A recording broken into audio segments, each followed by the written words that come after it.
Yun. Wow, thank you so much. Please. Maayong gabi sa inyong anak.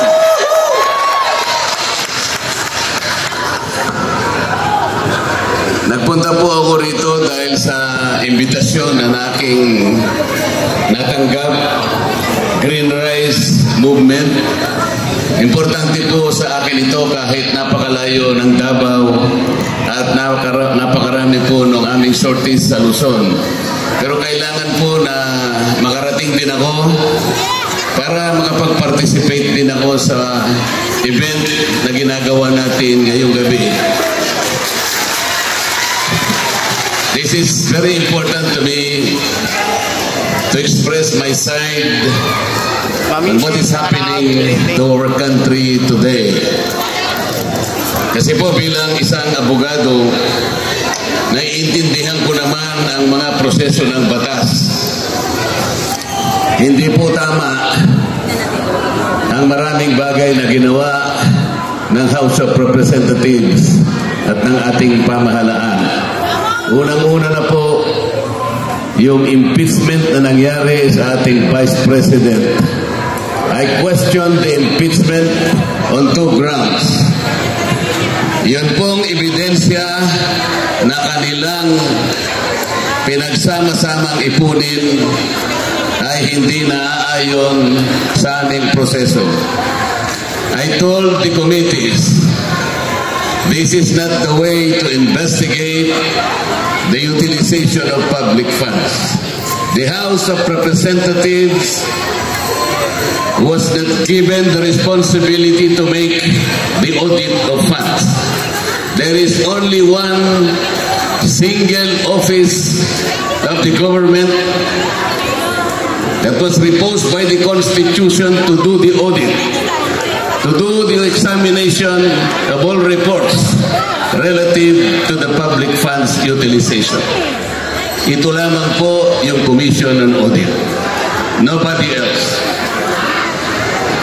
The only mandate and authority to audit resides in the COA, not in the House of Representatives. Sinabi ko po sa kanila, ito pong audit na ginagawa sa Office of the Vice President is only a starting point. There is no conclusion yet. It is only audit observation memo. There is no findings yet. Ang totoo niyan, sabi ko, kahit na itong audit observation memo will transition into a notice of disallowance. The notice of disallowance is still assailable. It is appealable. Bakit kako tayo ang gumagawa ng isang bagay na ginagawa ng Commission on Audit? We cannot encroach upon ourselves the mandate reposed to the Commission on Audit. Hindi po natin pwedeng kunin yun. Wala silang mga isagot. So I asked the Commission on Audit. Sila yung tinanong ko, can you surrender your authority and mandate to the House of Representatives? No, sir. Is there any other office aside from you who can make the audit? None, sir. O bakit nyo binigay ngayon sa committee? What happened? Kasi po sinagpi na kami. Dahil sinagpi na ka ng House Committee, sumunod ka naman. Ba't hindi ka nag-object? Why did you not write back the House of Representatives? You cannot take away this responsibility from us. This is ours. You have nothing to do with this. Bakit hindi kayo sumagot? Takot po sila. Ito po yung nangyayari. So, if the audit of the COA is not even final and executory, it is even appealable to the Supreme Court. Bakit yung audit na ginawa ng House of Representatives became final and it was utilized as the means to impeach the Vice President? Wala na po sa hulog. Wala na pong rule of law. So sa galit po nila sa akin, tinanggal lahat ako sa aking mga committees. Inubaran ako. Wala na akong committees ngayon. Nakakala nila, matatakot nila ako. Akala nila, hindi na ako magsasalita. Pati po yung position ko sa commissioner appointments, tinanggal din sa akin. Pati po yung mga binibigay nila ng mga ayuda na pinamimigay ko rin sa ating constituents, tinanggal din nila. Pati po yung inisyo kong mga guarantee letters para pampagamot sa mga kababayan nating mahirap, tinanggal din nila. Sabi ko, bakit? Pinarusahan nyo na nga ako. Pati nga yung allowance ko, tinanggal nyo na. So pinarusa, okay lang sa akin yun. Pero sana, huwag na ninyong kunin itong guarantee letters kasi para sa mga taong mahihirap ito eh. Pampagamot nila to, pambili nila ng gamot, pang-hospital, kinuha pa ninyo. Ganyan na po ang nangyayari. So I questioned also the manner under which the former president was arrested, detained, and then eventually flown back to the Netherlands. Bilang isang abogado po, sinasabi ko sa inyo, mali po lahat ang nangyari. Yung warrant of arrest, hindi naman po pinakita sa dating Pangulong Duterte. Ipinakita po sa cellphone. Hindi po ganun. Ang sabi po nila, nakipag-coordinate daw ang Interpol. But I did not see any representative of the Interpol. I was expecting that the representative of the Interpol should have surfaced at siguro inabot niya yung warrant of arrest doon kay General Torre. Wala. Wala. The representative, the local counterpart of the Interpol in this country is the Philippine Center on Transnational Crime. It is headed by a former general. Dapat yun po ang nagpakita, dala-dala sana yung warrant of arrest. There was none. And then, base na rin po dun sa probisyon ng ICC. Kahit na po na-aresto na, palagay mo, inaresto na ng Pangulong Duterte. Under Article 59 of the Rome Statute, sinasabi po doon, the arrested person must be delivered promptly to the competent judicial authority. Ang ibig sabihin po, dadalhin sana sa korte kung sino man ang naaresto. And in this case, the former president was arrested. But he was not delivered to any judicial authority. He was delivered those military base, the Villamor Air Base. Why is it necessary that he should have been promptly delivered to the court? Because only the court can determine the three things required under that article of the Rome Statute. Number one, the court should determine whether or not the warrant of arrest applies to the arrested person. Number two, whether the processes were observed in serving the warrant of arrest. Number three, whether or not the rights of the arrested person were respected. There was no determination because he was simply whisked to a Villamor Air Base. That is not a court. Maling-mali po lahat. Arbitrarily arrested, arbitrarily detained, arbitrarily flown to the Netherlands. Meron din po tayong local law, Republic Act 9851. Under that law, even assuming that the ICC has jurisdiction, the person should be arrested in accordance with the domestic law. The domestic law is the Philippine law.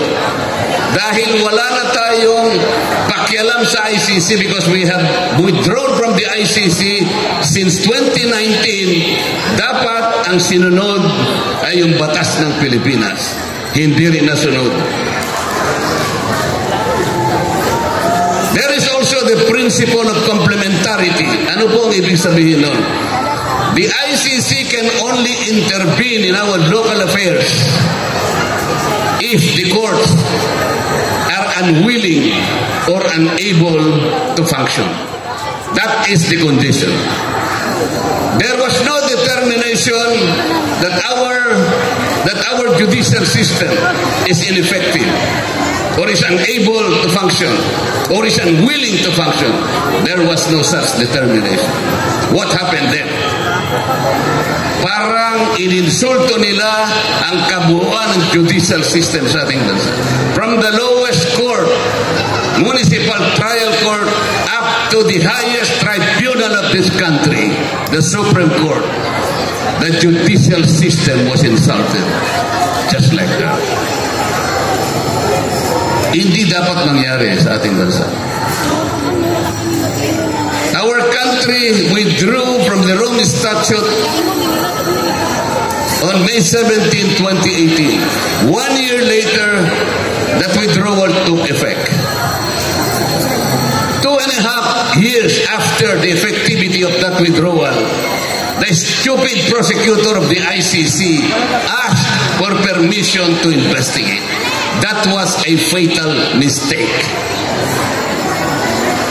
There is a distinction between the existence of jurisdiction and the exercise of that jurisdiction. I think the legal team of President Duterte should capitalize on that mistake taken by that ICC prosecutor. That is the pivotal issue. That was the pivotal issue. Alam po ninyo, masakit din sa loob ko eh. Alam ko, lalong-lalo na sa inyong lahat. Hindi lang kayo nalulungkot, sa aking palagay, nagsisikip ang dibdib nyo sa galit. Hindi dapat nangyari ito sa isang Pilipino, lalong-lalo na kung ang Pilipino yun ay dating Pangulo ng ating bansa.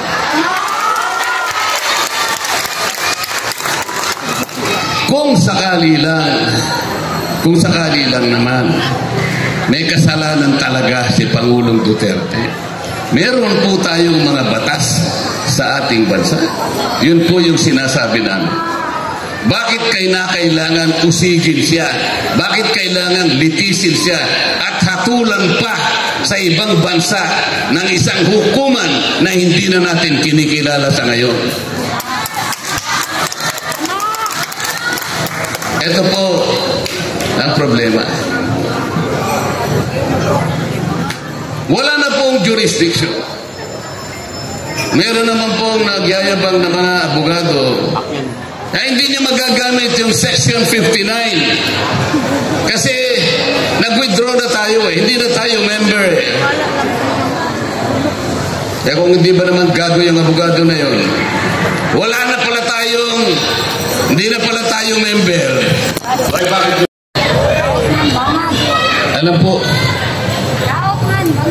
Alam po ninyo, kailangan po nating ipaglaban yung tama. Kailangan po nating itama lahat yung mali.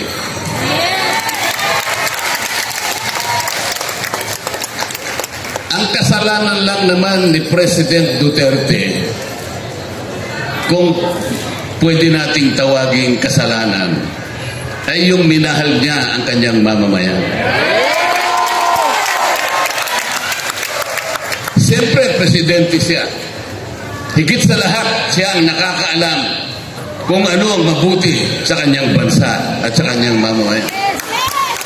Nakita niya yung panganib ng droga. Alam niya ang epekto na gagawin ng droga. Hindi lamang sa isang tao, kundi sa kanyang pamilya at sa kanyang lipunan, sa kanyang kabuuan. Mawawasak ang lipunan. Masisira ang lipunan. Iyon ang nakita ni Pangulong Duterte. Siya ang Pangulo ng Pilipinas. Siya ang merong responsibilidad doon. Sapagkat sa ating saligang batas, ang Estado ay nananagot na proteksyonan ang kapakanan ng kanyang mamamayan. Bilang isang mabuting presidente, ginawa lamang niya ang dapat na gawin under the circumstances. Ang totoo, wala namang nagreklamo eh. Wala nang nagdemanda sa kanya kahit isa. Walang ahensya ng gobyerno na nag-complain. Binadyetan pa ito lahat eh. Budget eh. Bakit naman may mga ilang tao na kalaban niya, mga dating senador, dalawa yata yun eh.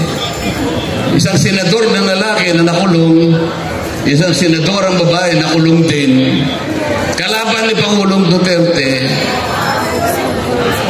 Bakit? Sila bang nakakaalam kung anong mabuti sa ating bansa? Mas marunong pa ba sila sa presidente ng Pilipinas?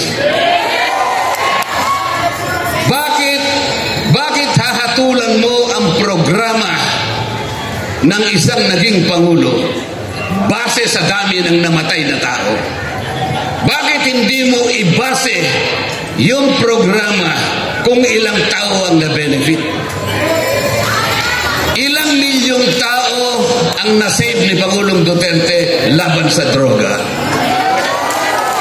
Ilang pamilya ang iniligtas ni Pangulong Duterte laban sa droga? Ilang magulang ang nagkaroon ng kumpiyansa at nawalan ng takot dahil ang mga anak nila ay nalagay sa mabuting kalagayan?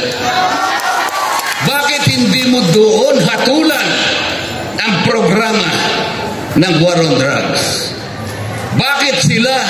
Bakit silang magkukonclude? Sino ba sila? Mga kababayan taga Davao, alam ko po ang sakripisyo ni PRRD. Ngayon, nandun siya sa malayong bansa ngayon. Nag-iisa. Pero alam ko, matapang si PRRD. Salpark, Davao City po, ma'am. Hanggang ngayon, alam niya kailangan siyang magsakripisyo. Kahit na mahirap, hanggang ngayon pinakikita pa rin niya kung gaano ang pagmamahal niya sa mamamayang Pilipino.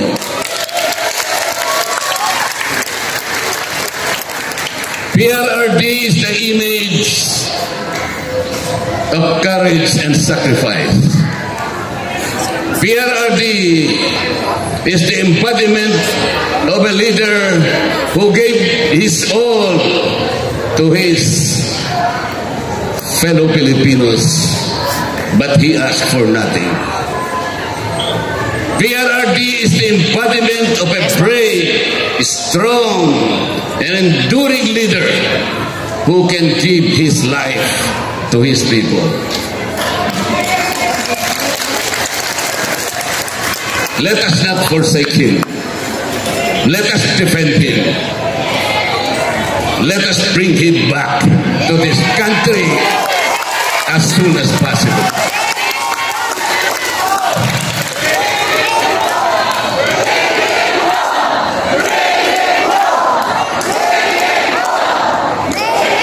Let us not lose hope. You know, I know that there is always time for reckoning and for truth to prevail. Let us bring back decency. Let us bring back integrity. Let us bring back accountability in this country. Let us bring back our patriotism, our love of country. Let us give him the full support, the kind of support that only the Filipino can give. And you can approximate that kind and extent of support depending on how much you love your country. Let us bring back the core values of the Filipino that define us. Those core values that describe as to who we are. Let us bring back PRRD home. Mga kababayan, magagawa po natin ito. Together we can do this. But you will have to help us also. The turning point is May 12, the elections. Alam na po ninyo kung anong gagawin ninyo. Merong isang team dyan. Hindi ko alam ang pangalan ng team. Hindi sila kumikibo. Wala silang sinasabi. Hindi ko alam kung alam nila na dinukot si Pangulong Duterte. Hindi ko alam kung alam nilang nandun na sa Netherlands. Basta wala silang kibo. Parang walang nangyari sa bansang ito. Yun ang team. Hindi ko alam. Ano nang pangalan ng team?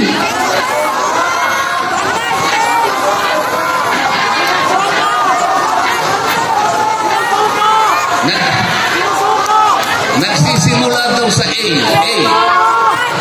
Ano yung team na yun? A.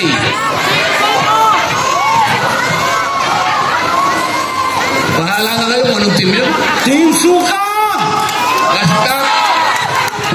Basta ang pakiusap ko po sana sa inyo, ang tulungan nyo ay yung team. Yung team na pipigil sa pagtanggal sa Vice President. Yung team na makikipaglaban para sa legal defense ni Pangulong Duterte. Yung team na lalaban para ibalik si Duterte sa Davao as soon as possible. PDP laban. PDP! PDP! PDP! Number 10, Jimmy Bondo. Number 22, Bato de la Rosa. Number 28, Bongo. Number 30, JB Hinlo. Number 34, Raul Lombino. Number 38,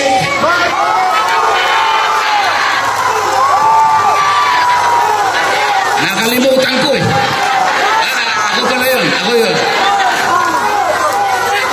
Number 53, Apollo Kibuloy.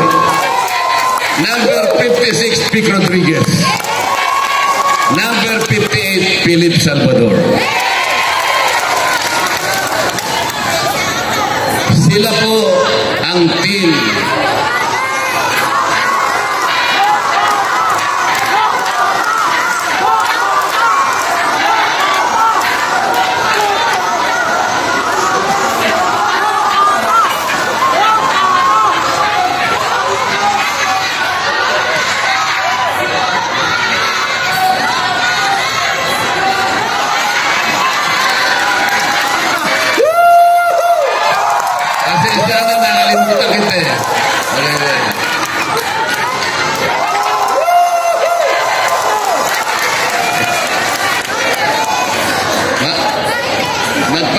I have to bid goodbye to you. Kasi po, meron pa po akong meeting sa Maynila. Pero, I think we will see each other again. Babalik po. Para po sa ganon, ay maganda ang pagkikita natin sa aming muling pagbabalik. Kasi po kami ay senador na ng ating bansa.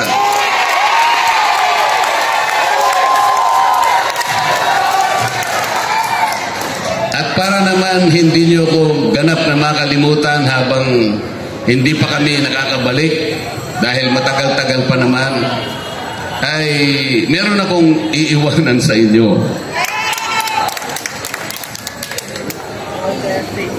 Gikan sa akong kasing-kasing.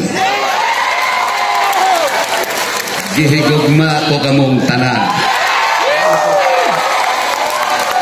Ladies and gentlemen, Attorney Rod Dante Marcoleta, number. Yes, salamat po, Attorney Rod Dante Marcoleta. And wow.